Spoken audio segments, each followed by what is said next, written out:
All right, I am excited to be here today with our four missionaries from Sycamore View, and we are connecting via Zoom all around the world, and so excited for this conversation. We love these men and the ministries, the people, the countries that they represent, and we're very grateful to have them with us today. So before they introduce themselves and tell us some about their ministry, let's bow and let's pray together. Our Lord, our God, thank you for your love for us, and thank you for your love for this world. Thank you that you care not just about the United States or Panama or Ukraine or Zambia or Greece, but you've created and care about and care for all the earth and all the peoples that are on this earth. So thank you for these men who are part of your mission to save the world and to return it to a place where men and women can be reconciled to God because of what Jesus has done. And it's in his name we pray. Amen. All right, thank you. Well, I want to start with some introductions. Most of the people that will be watching this video know you, know where you are, and a little bit about your ministry, but there will be some who don't know any of that. So if we could, why don't we start and just ask you to talk about how long you've been in a missionary or a ministry, and where you are, and just tell us a little bit about your ministry.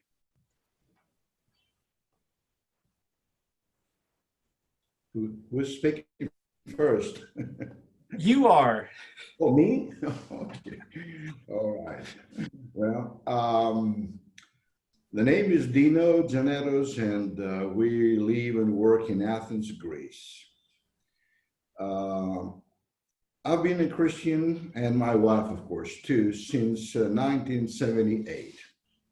That's a long time ago, and we've been together almost all that time, and we're really thankful for that. Briefly, we have a multifaceted ministry. Other than our preaching and teaching and Bible studies program and the home Bible studies, and we do have an outreach program, visitation program to hospitals and homes, and a benevolence program as well, helping a lot of people in the area. Some of them are immigrants, some of them are refugees. We have a prison ministry that's going on. We have a mission work in Albania, and we have a Bible school, branch of the Sunset School of Preaching. We call it Athens International Bible Institute. So I don't want to go into details on each one of them because we're going to spend all night here, but this is generally the way we work and from here in Athens, Greece. And of course, reach any other, take opportunity of any other given, chance to reach people and to share with them the gospel. Thank you, Dino. Let's go to David next. Okay. David and Lori French, and also Karen, our daughter, who stays in Zambia all the time, full time now, who's 32. And we been involved in missions, was 2 years as a teenager in Pakistan and Australia. Then Lori and I did mission work in Kenya, and that was involved in a 4-year program, part of a team in the 1980s. And then since 2003, we have been involved in Zambia. That's about 16 years. Oh, and I also used to make, during the 90s, I would make a trip every year over to Nigeria for 1 month to teach in the Bible college in Nigeria. So that's kind of some of our experience as far as missions and our involvement in it. So it's been pretty much my whole entire life since I was a teenager. Our ministry is basically three parts, three main components of it. It's more than that, but three in particular. And I'll just state our mission statement is to train self-supporting spiritual leaders who are equipped for holistic rural ministry in Africa and to provide humanitarian assistance to the poor. And there are three main ministries, and part of it focuses on the spiritual, and part of it is focused on the humanitarian. So we're trying to minister both to the spiritual and to the physical side of humanity. You can't be in a place like Africa and ignore the physical needs of people. But there are three main ministries that we're focused on. That is the Bible College. There is then Karen's Kids Children's Ministry. And then there is the primary school, which is grades K through 7th grade, and a preschool. But our main focus has and always will be the Bible College, because we're, more than anything else, we're trying to develop spiritual leaders. Thank you, David. Great to have you with us. And David is the other native English speaker along with me. So I appreciate all of our bilingual people, and David's got a lot more languages than myself, but we get to hear a lot of great accents, and David brings a great Southern American accent. So we appreciate you being here. Dima, let's go to you. Thank you. I'm from Ukraine, and I involved in mission work since 1998, when I became preaching for local churches in Donetsk and Donetsk area. My ministry right now also could be divided on several parts. First big part of my mission work in Ukraine, it's teaching at the Ukrainian Bible Institute.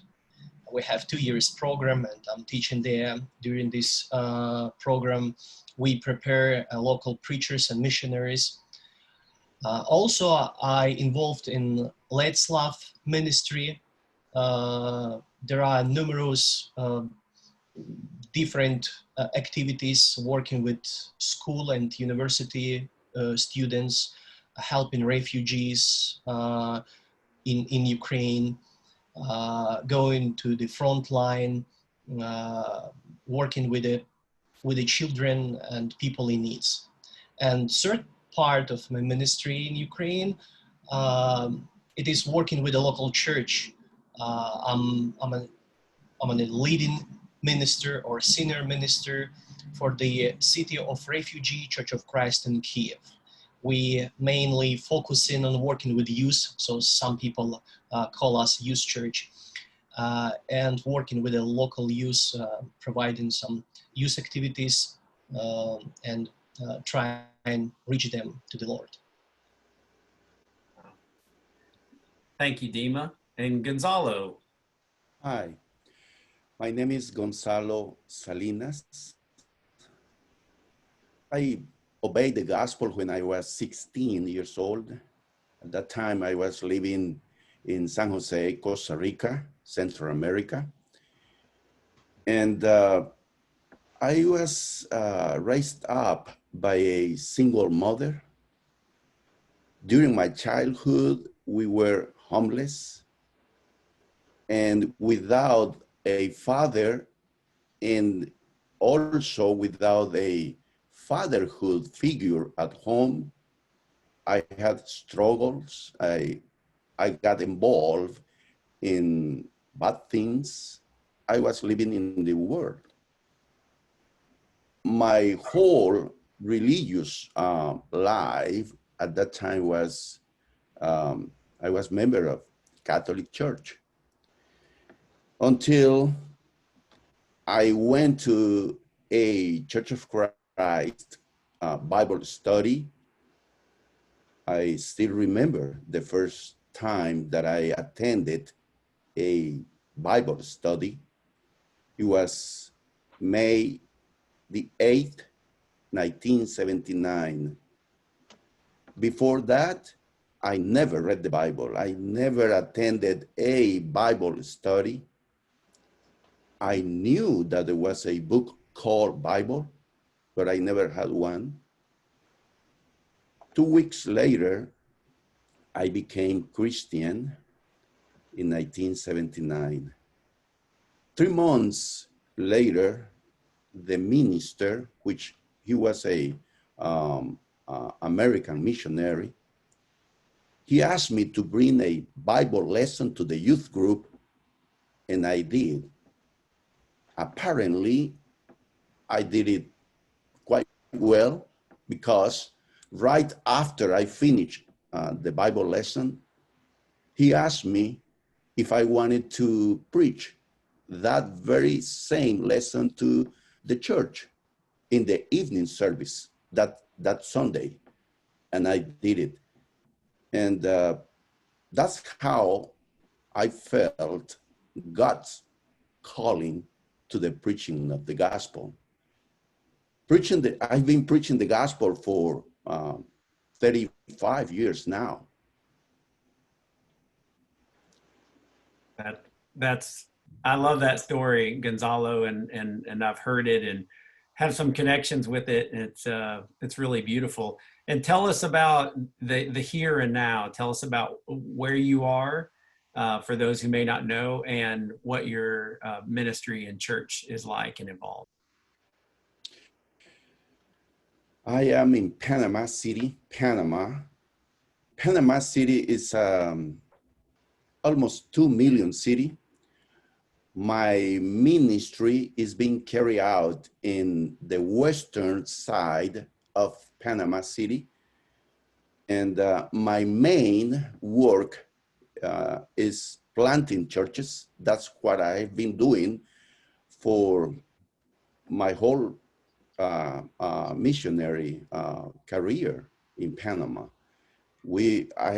At the beginning of my ministry in Panama, back in the 80s, I was part of a evangelistic team.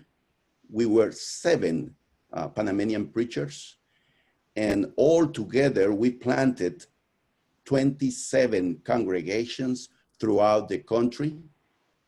Since then, I have been involved helping planting new churches, and that's what I am doing right now, because my ministry is not focused only in the western side of Panama City, but my ministry has a national reach, because we are helping congregations throughout the country, like providing mentoring to young Christian leaders, providing Bible lessons to churches that they don't have full-time preacher, or they don't have men with the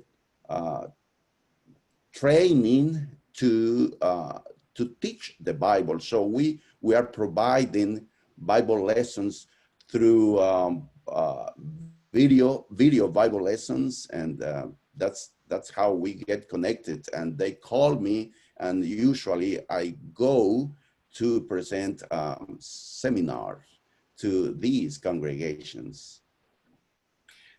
Well, thank you, Gonzalo. And I appreciate you sharing kind of your call into missions and call into ministry. I'd like to go back and hear from the other 3 men, just how you got into missions and how the Lord led you. And Dino, it's been a while since we let you talk. So would you mind starting us? Oh, yes. Okay. Well, it was 1963. I was 15 years old when the first missionary from America, George Dumas, came to Greece. He was related to my father. He was his first cousins. I don't want to go back to the story, you know. So after he came out of Navy, he decided to do mission work. So he came to Greece, and he came to the only place he could come, of course. It was the business family, the business we run by the family. And he asked for help to settle. So that's what I did. I speak in English and German. I helped him to settle there. And I would say that he paid me back by converting me. That's how it happen. And And it was not long after that that I began to preach, translating, of course, George Dumas' messages, even before I became a Christian. But that was the beginning of my new life, really. Just like Gonzalo said, sometimes you never know how God works in your life. We had a huge family business. 400 people were working there. That was my future. And all of a sudden, things changed. I began to get involved with the work, and I began to fall in love with the work. And soon I was baptized, and I would say that I'm the first person baptized in Greece in modern times. We do not have any other records before me. Now, did that play any role? I don't know, but sometimes I feel that maybe God was trying to tell me something. So that's how it happened. And then I went to college, and I was traveling the world around for business.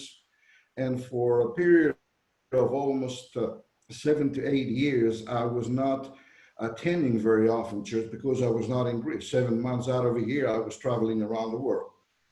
So about 15 years after I met him, now I'm close to 30, they asked me to drop our business and to consider becoming a missionary, a preacher. Mara and I sat down, decided, pray about it, and finally we gave up that luxury business place, and we became ministers, and we worked with the church since 1978. Wow. Wow. Thank you for sharing that. I'd love to. I have so many more questions and wish we had time to get into all of those details. That's why we said it briefly, Yeah, but I appreciate that. Dima, how about a little bit of your story and how you felt a calling into this ministry that you're a part of? Well, my first sermon I did for the church, it was when I was 15 years old. I remember it was a sermon on the parable of wicked wine growers from Book of Luke, and it was horrible, but I still remember it. And after that, I began to preach time to time for my home church, and several missionaries who came from United States, they encouraged me, and they said that you should be more growing at the preaching ministry. They even sent me some outlines, because it was a 1995 and no internet in Donetsk, in Ukraine. No connection. I did not know English at all, but they sent it, and through translators, I got these letters, I got these materials. It was very helpful for me. And after I finished my high school, the brothers from United States, they proposed me to go to the Sunset International Bible Institute, which opened their branch in Donetsk as a Donetsk Bible school. And I decided to do this. And after 2 years program, I felt that this is an area I would love to stay and to continue growing and to spread the gospel. I preached after that for several churches. And in 2000, I've got another call for ministry to working with the orphans. It was a very unique time, very critical time in my life. My mom passed away, and I felt just a little bit what does it mean to be an orphan. I still have father, but it was a very dramatic time, and that was time when I served just a summer program like Bible camp for orphans, and after that I decided I also need to be involved for orphan ministry. And my third call was to go and get my university degree and try to work with the university students and university faculty. And I got this degree, I got PhD degree, and it opened me access to go to the state university right now, teach there Christian pedagogy, Christian ethic, and try to reach people there through that. Thank you. Thank you. David, you referenced that missions had been a part of your life from a very young age. Tell us about your call into this way of doing life and serving the Lord. I grew up, my childhood hero was Daniel Boone. And, the idea of adventure. And so when I was a teenager, our family went overseas to Pakistan and Australia, got in the middle of a war and ended up leaving Pakistan and going to Australia. And I also, my personality, I'm just not kind of I'm not a priest to stay in a church. I'm more of, like Daniel Boone, want to do adventure and want to make a difference in the world. And that's just kind of what led me overseas. My dad was kind of that way. And so we did that as a family when I was a teenager, and that just continued through the rest of my life. And so that's what really led us to Africa, because after looking at everything, I felt that Africa is the most receptive and the poorest people in the world, and felt that wherever there's poverty is usually where there's the greatest receptivity. And that's what really led me to Africa. I would have loved to have gone back to Pakistan because I love that culture, but Africa seemed to be where the greatest need was, and at least in my mind, and that's why I ended up going there. Wow. Well, there's a lot of things I love about all of your stories, but all of them really a heart of ministry and a heart for missions, a heart for Jesus. It started while you were teenagers. And as a lifelong youth minister, I love that. I think it just reminds us that we're planting seeds in our young people that we have no idea what they can grow into. And another thing that I found each of you talking about, there's an evolution to all of your ministries, to all of the programs. And Dima talked about 3 different callings, and I know each of you, you don't just kind of stay where you're at, but you continue to ask, how does the gospel become more real to people today? And how can we hold on to the gospel and that eternal truth, but share it in a way that connects with people? And I appreciate all of you have, you're always innovating. You're always doing something new and something different. And I appreciate that.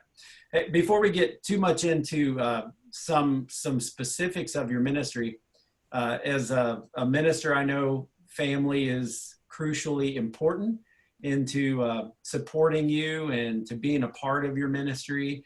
And I just wanted to take a minute, because not all of our folks who will be sharing this experience, they may not know anything about your families. Would you just take a quick minute, each of you, and share a little bit about your families? And let's start with whoever's got the youngest children. So I think that's going to be Dima, and then Gonzalo, and then David, and then Dino. I don't know if you followed that, and I'm pointing to squares on my screen that are probably not squares on your screen, but we'll start with who's got the youngest children up to the oldest. So Dima? Well, yeah, I've been blessed by a good family. My wife, Julie, she totally supports my ministry, and she herself is very active at the church, especially with the music ministry. And it's very important. I agree with you that when wife supports all your efforts, and sometimes time out of home, out of family, because it's a reality of life of preacher. And I got two beautiful daughters, Sophia and Christina. And one of them is Sophia and Christina. Hello. They're 11 and 7 years old. And we pray every day they become a Christian in their, just in the time, in their, when God calls them. So I blessed. Well, I definitely agree that the family, my family, is the core, is the heart of my ministry. My soulmate is Myra. Myra and I just turned 32 years of being happily married. My wife has always been my ministry partner. I have a daughter and a son. Abigail is 24 years old, and she is my right hand man in the ministry, I would say, because she's single. She still lives with us. And she works with the young people, not only in my congregation, but also with young people from churches at a national level. Daniel, he is 16 years old, and he leads worship songs, and occasionally he preaches to the church.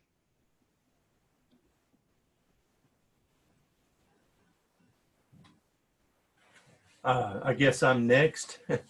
We're going in age, I guess, here. I actually have 4 children, three of which were adopted. So I have 4 children. One of those, is, as I mentioned earlier, is in Zambia and lives there permanently, hardly ever comes back to the U.S., and really is a very important part of our ministry now in Zambia. She is there, helps us in running the ministry when we have to be here in the U.S. I then have 6 grandchildren, 4 of which are in Zambia. So I have family on this side of the ocean and on the other side of the ocean, and we're never going to be able to retire, because if we did, we'd have to say goodbye to one set of the family. We're in too many nations now. As far as Lori, we met at Free Hardeman, and she was interested in me because I was interested in missions. And if I had not been, we would never have met or married. The precondition for her marrying me was I was going to do mission work. And I say that jokingly, but I'm serious. Lori was born and raised to be a missionary, and no one I have ever seen in the mission field is more suited to work in Africa than she is. She is loved far beyond me by the Africans. She works tremendously with the Africans, and they greatly love her. They respect me, but they love her. So I've got a really fantastic wife to be doing this work in Africa. So I guess it's my turn. And I'm really, as I listen to all you guys, I'm thankful God has graced us with wonderful mates. I've always, and I still have the feeling that after I decided to drop the business and become a minister, God graced me with my wife. I believe that other than my salvation, she is the best gift God ever given to me. Rod and I have been married for 42 years. And we enjoy every minute of it. And she is really my next, my other hand. She is responsible for all the programs with the children and women in church, and of course in many other ways. And she does a lot of things that I just don't have the time to do. So it is a wonderful feeling to have somebody like our wives to work with, and you know that that's another sign from God to tell you that you're not alone. You know, I'm with you. We have two children. One is Melina. Melina is 41. She lives in North Carolina in the States. She got married when she attended Lipscomb, and of course, being married to Patricia, who is from Ecuador, they built their family. They have a child. They named that poor child after me. They call him Constantine. But and they're doing well. They're happy, and they are all members of the church. And we have a son. His name is John, named after my father, and he's 38. Married to Evita. They have no children yet because he got married about 2 years ago, and they're trying to put their life together. They're both Christians, and they work here, and of course they attend. Now John is not ready yet because of his business to help much, but his wife is and will be helping with part of the church. So generally speaking, we built a family that makes us happy, and a family that serves the Lord in every given opportunity and in every way. And we're really blessed and thankful. Well, I've met all of your spouses except for Dima's, but I would love to meet your wife one day. And they're amazing. You have amazing spouses. I remember being in Zambia and hearing Mama Lori walk through the camp when you were at Mapepe, and just she is revered and is so gifted in what she does. And I've gotten the opportunity to be in Panama and just see the ministry that Myra has, and how you have a national marital enrichment ministry. It's really beautiful. So I need to get to Greece and Ukraine and see you and your wives in action there. I love Mata, and she's always a breath of fresh air when she comes to Memphis and to Sycamore View. But it's very clear that God has blessed you with families, and I appreciate you guys giving us some things we can pray about for each of your families. I want to ask a question about connecting people to God, which is ultimately what this is all about. And we're in a season where we are trying to focus on 8 specific core values that will help us become people who we believe are more like Jesus. And so one of those core values is the core value stating we are passionate about connecting people to God. And I'd love to ask you what's one way, because you've all mentioned many ways that your ministry or your mission or your churches connect people to God. But in this season, what's one way, and I'm going to start with you, David, because I don't think you've started any of our conversations yet. What's one way you feel that people are getting connected to God who are not connected to God right now in your ministry? Our Bible college is number one priority is to develop these men as spiritual leaders, not church leaders or preachers or professionals.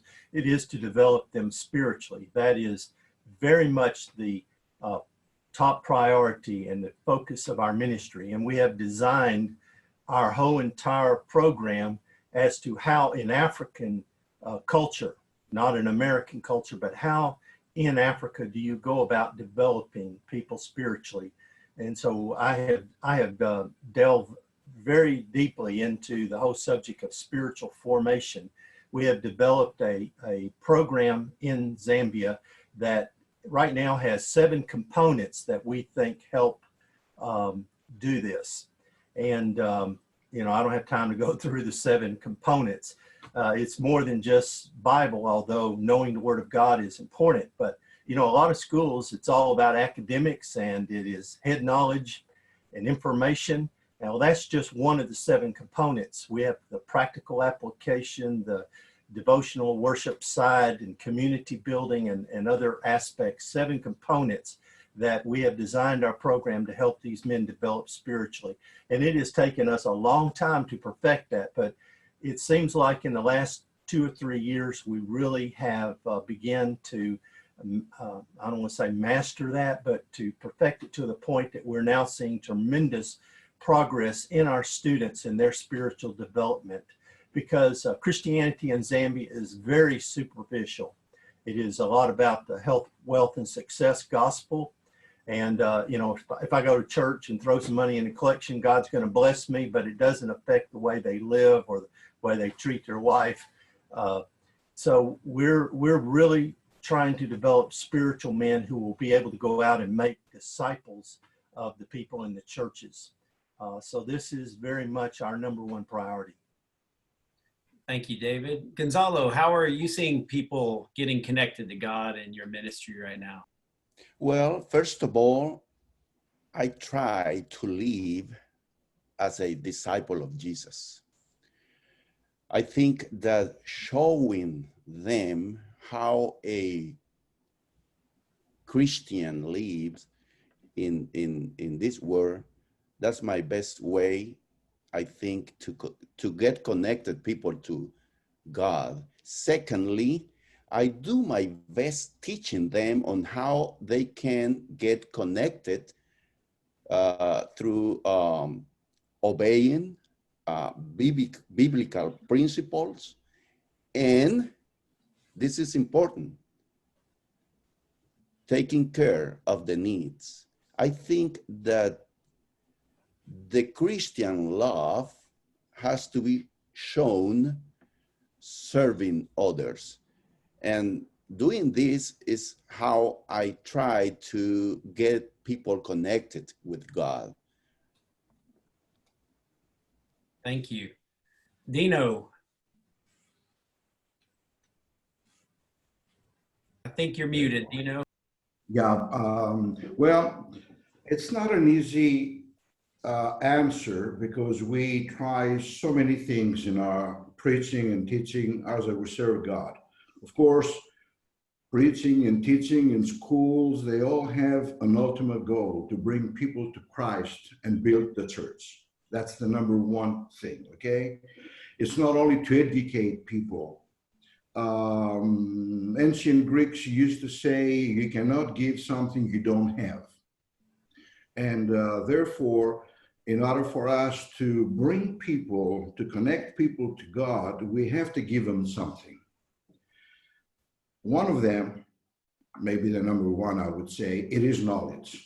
So through preaching and teaching and the Bible school, I will agree with David, you know, you need to prepare people to do that. However, we live in a culture that is a little different. Maybe Gonzalo can understand that better. Athens is a multi-part of mission of a lot of people. Officially, Athens is 5 million people, but unofficially 6.5. The other 1.5, maybe 2, it is immigrants. And each one of them brings their own culture. So how do you develop that? I remember when we started the English-speaking congregation and we have all those people, and I try to say, if you are a Nigerian, a Zambian, an American, a Greek, or an Albanian, or whatever, we're going to have a problem. So why don't we all act like Christians, and that we have a common point for all of us to think and work together? So a lot of religious groups in Athens, they try a lot of things like music rallies and massive evangelism and going out and doing things. None of them really worked. Keep in mind that, and maybe this Dimitri can understand better, we live under the Greek Orthodox Church. And that makes our work extremely difficult because we had a really bad experience in the future. Therefore, we have people who know nothing about God, yet they try to protect what they don't know. How do you reach these people and tell them about God? The only thing we truly find is that, at least among the Greeks, it is a person-to-person contact. That's how you get to know them better. And that's how you open yourself and you make them trust you. Then you give them what you have to give them. They're not going to get it until they see in you somebody they can trust, and they see really your love for them, just like Gonzalo said. Yes, to me that's probably more important than even the preaching. The preaching is the important thing, but for them who know nothing about God and they're full of fear and traditions, how do you give them God?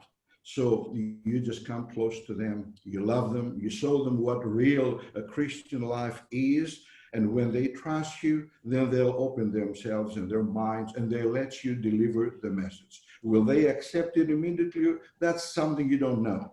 But even if they don't, they do not close the door. So they leave you an open door to reach them again and again.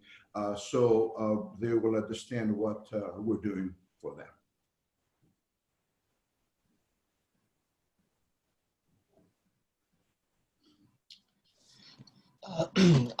I would describe my vision like follow-up fellowship.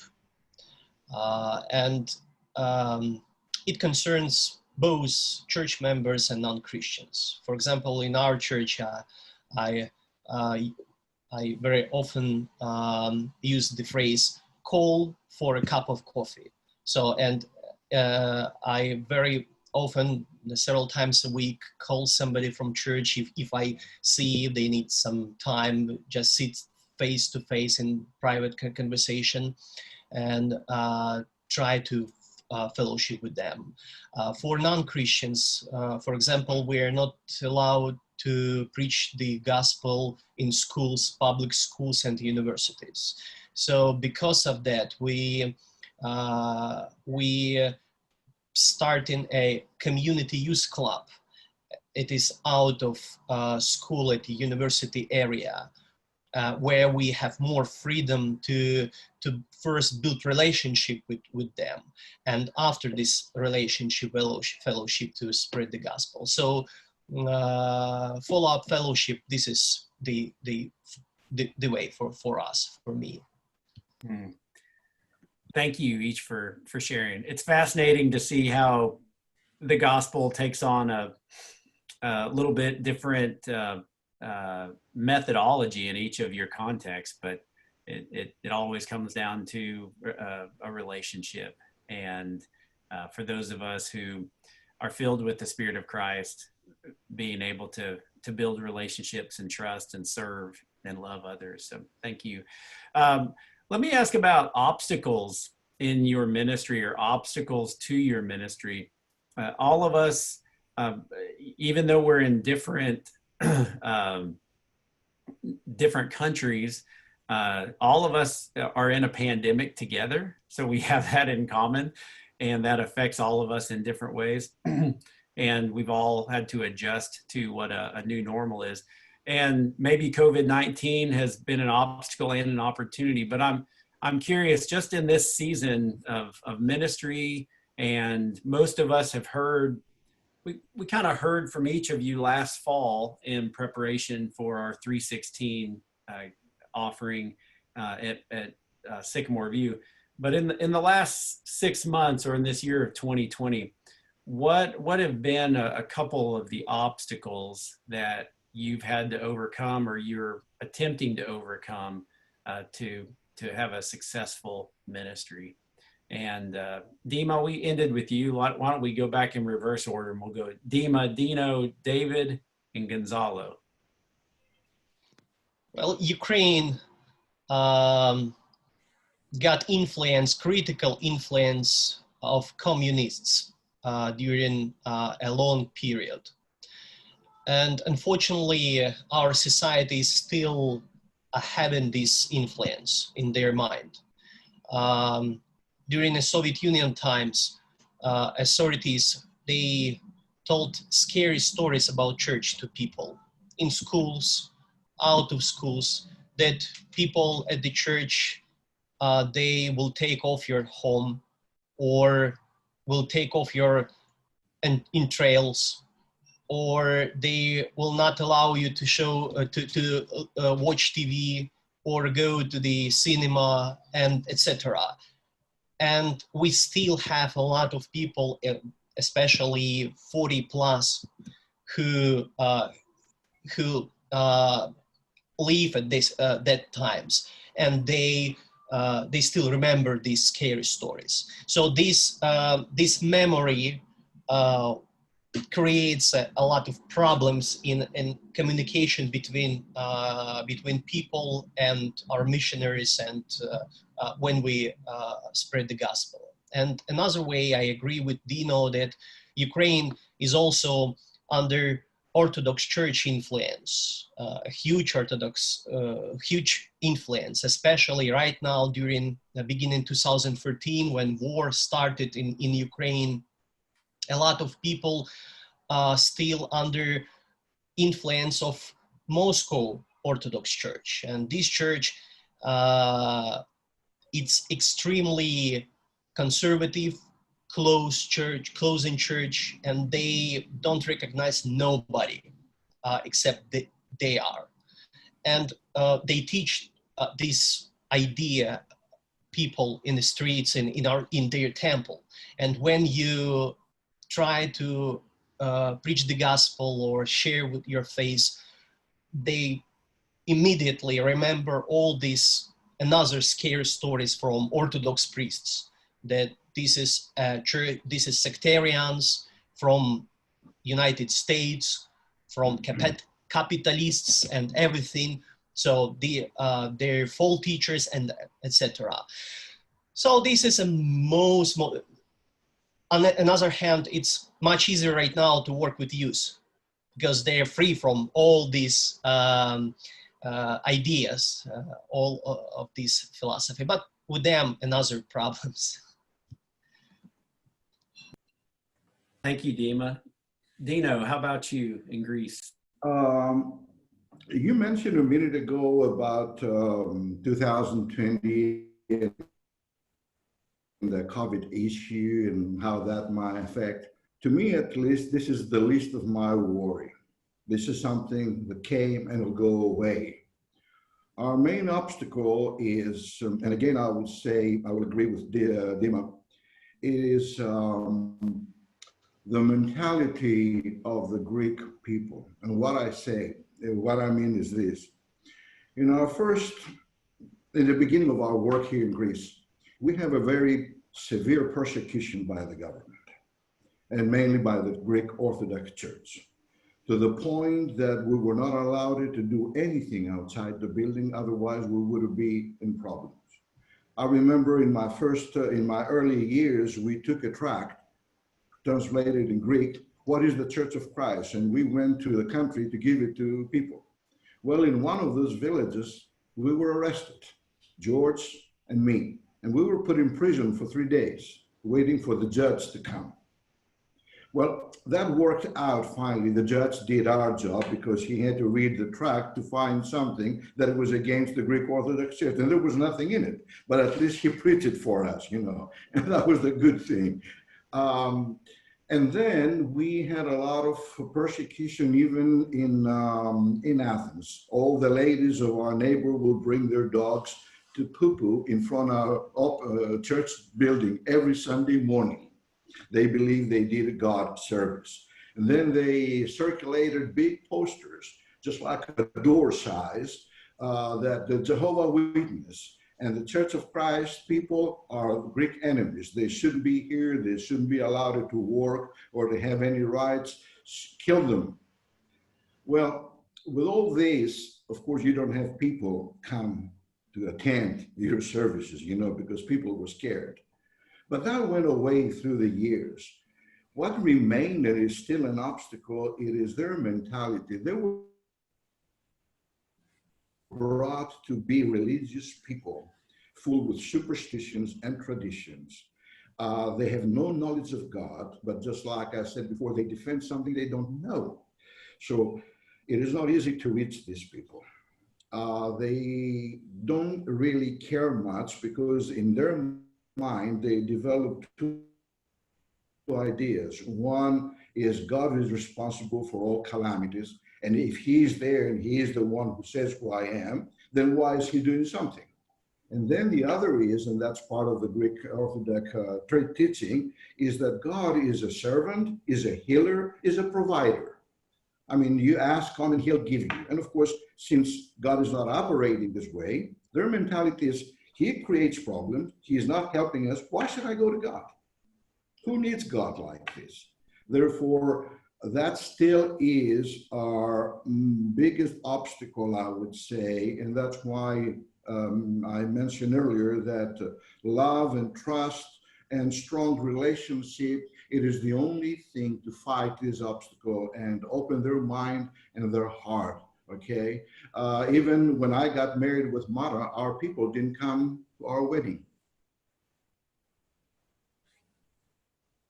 Simply because we did not get married in the Greek Orthodox Church and we got married with the Church of Christ. Who is the Church of Christ? You know, they didn't come to our wedding.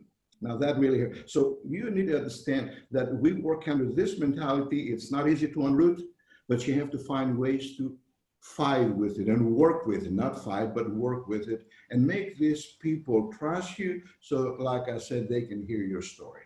But by God's grace, we're doing it. It takes time. It takes patience, but we're doing it.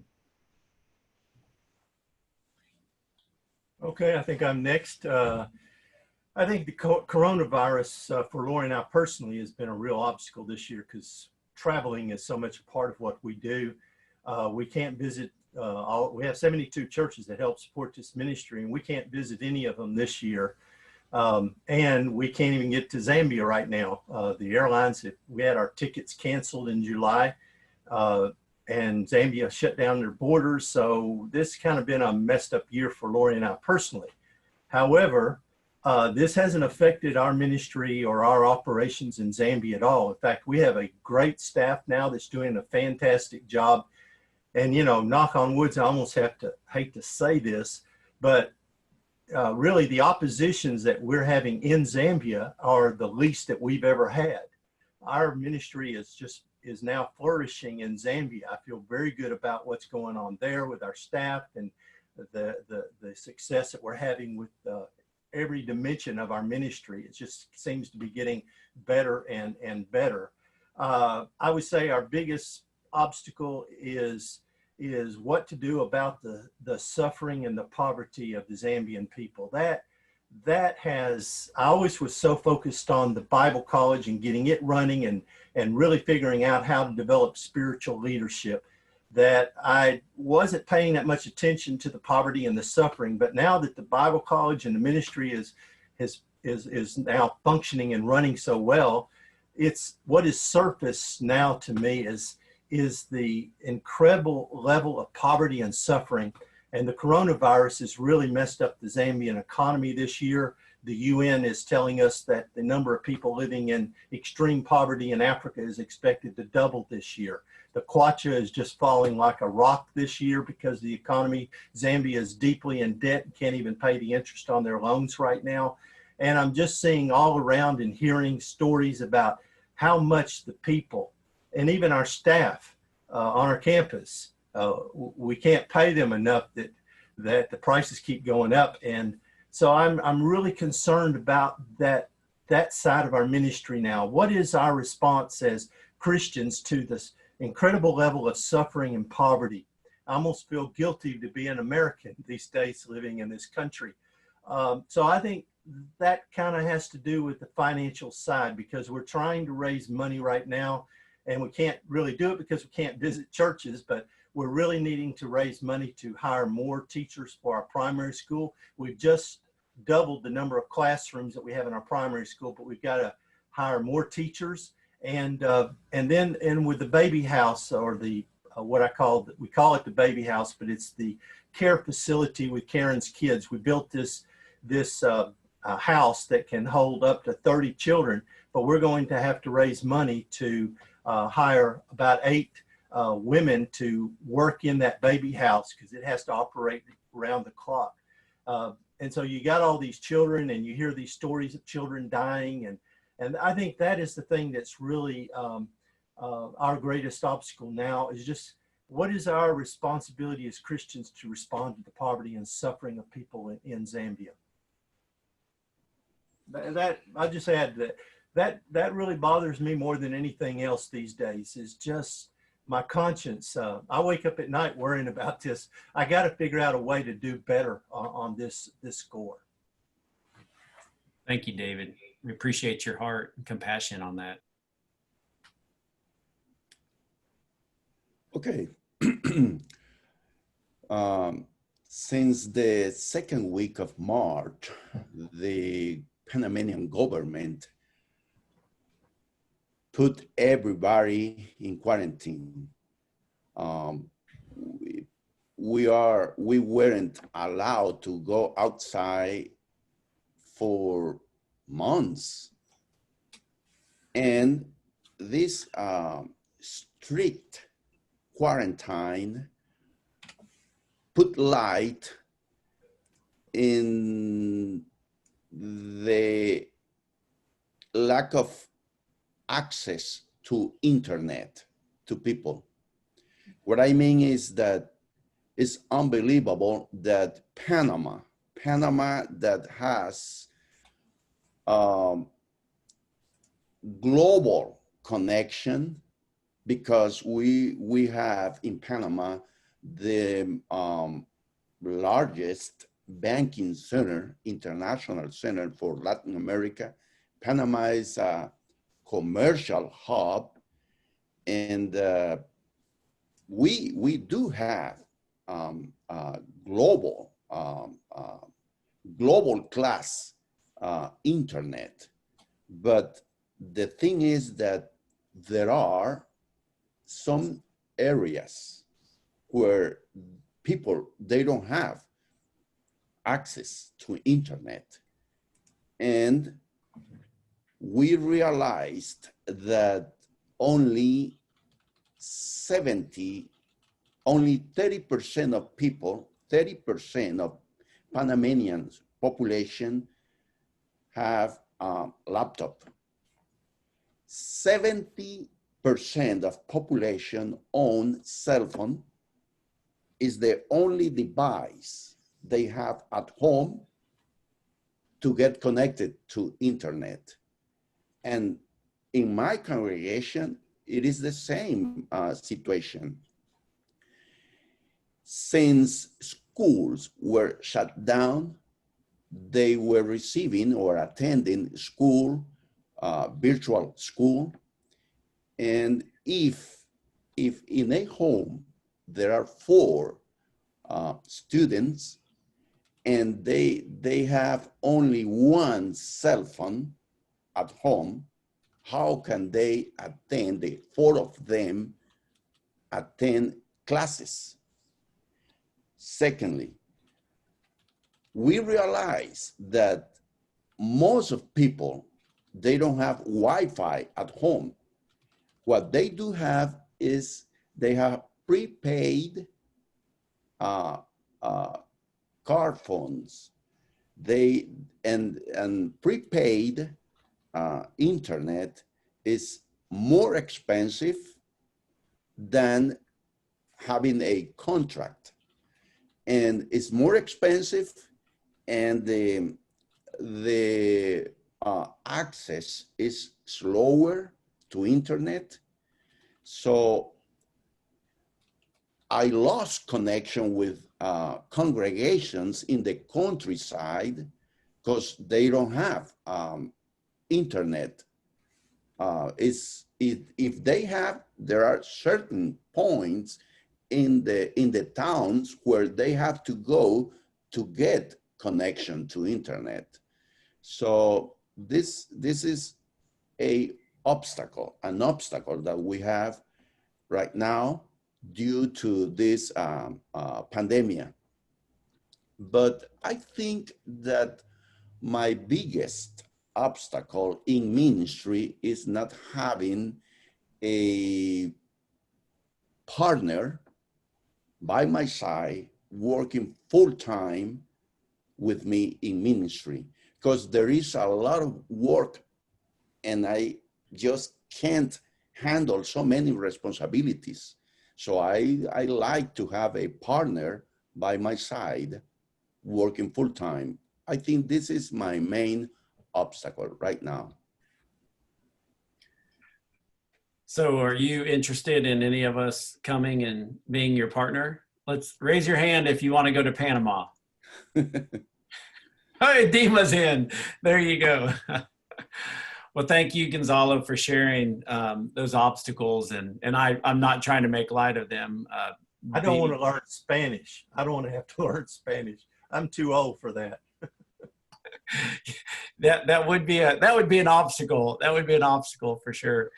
Well, and being in I think all of us can relate to having to feeling like the harvest is ripe, but the workers are few, and having more on the daily schedule than we can possibly do. And they're important things. Sometimes it's life or death, like David's talking about. And I appreciate the faithfulness all of you show, because obstacles, they may slow you down, but they don't stop you. And the gospel continues to roll on. We're almost out of time, so let me ask you one more question to each of you. And I just asked this: what are some ways Sycamore View could become more connected to you, or do a better job of supporting you? What are some ways Sycamore View could become more connected to you, or do a better job of supporting you?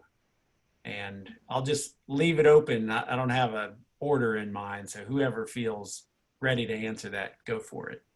Okay, I like to talk to someone for 30 minutes every 2 months.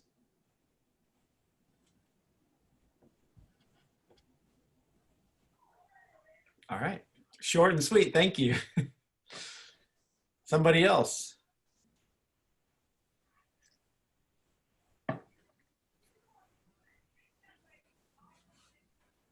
Dino, you're Let muted. me unmute myself. There you go. Yes. You can hear me, right? Yeah. Yes. Truly, in the present circumstances, just like David said a minute ago, when you wake up in the morning and you do not know what really to do, personally, I feel that what Sycamore can do is just, first of all, to stand by us. We need you guys to know that you're there for us. And of course, we need our prayers, your prayers. We need them very, very bad. And even though it sounds very common, I would defer to what David said a minute ago. Greece had fought for 10 years a very hard financial austerity. Greek people came down, dropped from the top to the bottom. And that's not an easy fall, that's painful. If you grew up poor, you adjust yourself. I'm not saying it's easy, but you adjust. But when you're rich and then all of a sudden you drop down, that's painful. By the end of 19, we went through very, very difficult years. And it was a matter of survival. It's not a matter of having a good time. By the end of 19, we thought we were coming out of that austerity with open wounds. And before they start healing, COVID came on. And that created, again, new problems. At the present time, 95% of our English-speaking congregation is unemployed, and 85% of the Greek-speaking congregation is unemployed. And it's not only for a month or two, it is for 4 to 5 years. How can you survive? I don't know. I feel the same way David was feeling a minute ago. How can you help? What can you do? And and our cry and our need is we need the funds to be able to buy food clothing, and paying some bills. Because almost every day I get a phone call, say, Brother Dino, the landlord asked me to leave, but because I have not paid the rent for 3 months. What do you do? Or somebody else says, the company cut my power off and we don't have electricity. They don't have food to eat. Some of our kids have gone through without milk for 2-3 months because there is no money. We've learned to live with what we have, and God has blessed us. We do not lose our faith through that, but we definitely need some more help just to go through these difficult times until we get out and they can find a job and they can make their own living. It is a crucial survival thing. It's not a spiritual thing. It affects your spirituality sometimes, or it could. It hasn't done that for us. But sometimes I wonder, for how long can you go without money? 4 and 5 years unemployment and have a family and try to live with it. So that's what we really need at the present time. And we trust that God will provide the way. You know, He has His ways to provide, but that's what we need. And we hope that He will continue to stand by us and provide the means we need just to survive.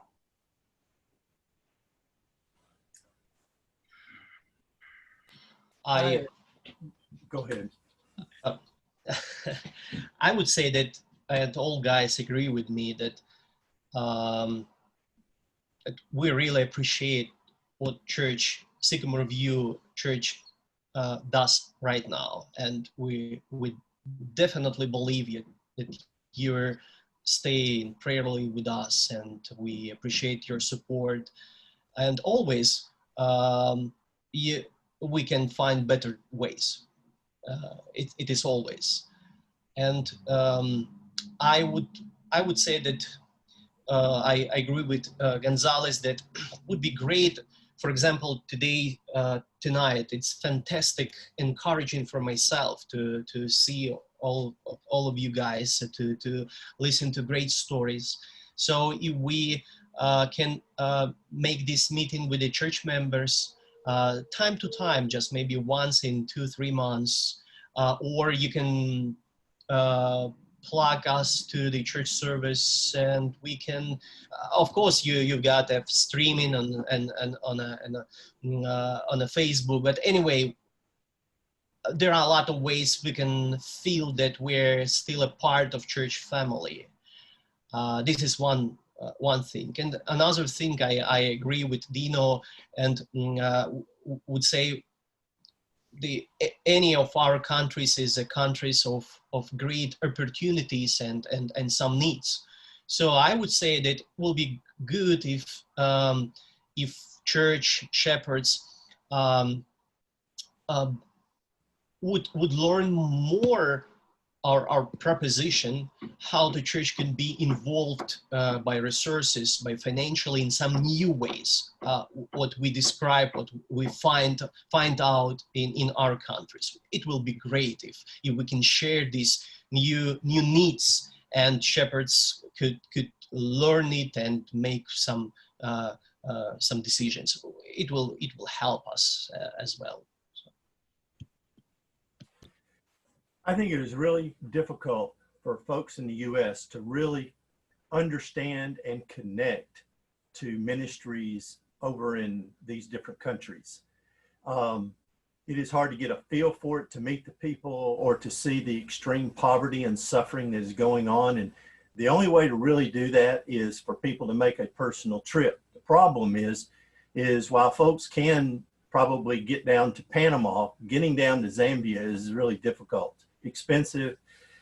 I think it's good if some folks could come periodically to see the ministry, because they can come back and share their stories with and people from different age groups at Sycamore View that can come over and visit some of our different ministries, so that they can go back and share with their friends and folks in their Sunday school classes about what they saw. However, that costs a lot of money. And of course, you can always say that could be used to help people pay their rent in Athens. But it is really difficult to help people in the U.S. because they're all consumed with their own struggles in their life and the ministry and the things that are going on in the U.S. spiritually right now is enough to really take your blow your mind away how we're going to respond to this in the future in the United States with what's going on. Only thing I can think of is it would probably be good if some of us could have opportunity to visit Sycamore View from time to time and to share with the congregation. I have done that a few times in Sunday school, but it is hard to compete with all the other classes at the same time, and not everybody seems to know when we're actually doing something on Zambia. So there kind of needs to be some more interaction with the congregation and us that are in the mission field if you want the congregation to feel connected with what's going on overseas, because this is a really difficult thing. And even though we are using this format today to share with the congregation there at Sycamore View, it is still doesn't really get down to face-to-face involvement with people on the ground. And this is a real challenge. Maybe we can talk about this further in another time, but this is a real challenge. Yeah. Dima. And thank you for letters from Sunday school we get every year. It's really encouraged. It shows as well as we're a part of your prayers. Well, this has been a great conversation all the way around. And I appreciate what each of you said, because you gave us some tangible ways to deepen our connection with your ministries. You know, there's an old adage that you don't care about what you don't know about. And that's pretty true. And our church cares about you. And the more we know about you, and what David said is the best thing we can, the way we would care the most is if we could put feet on the ground with you in your space, in your context.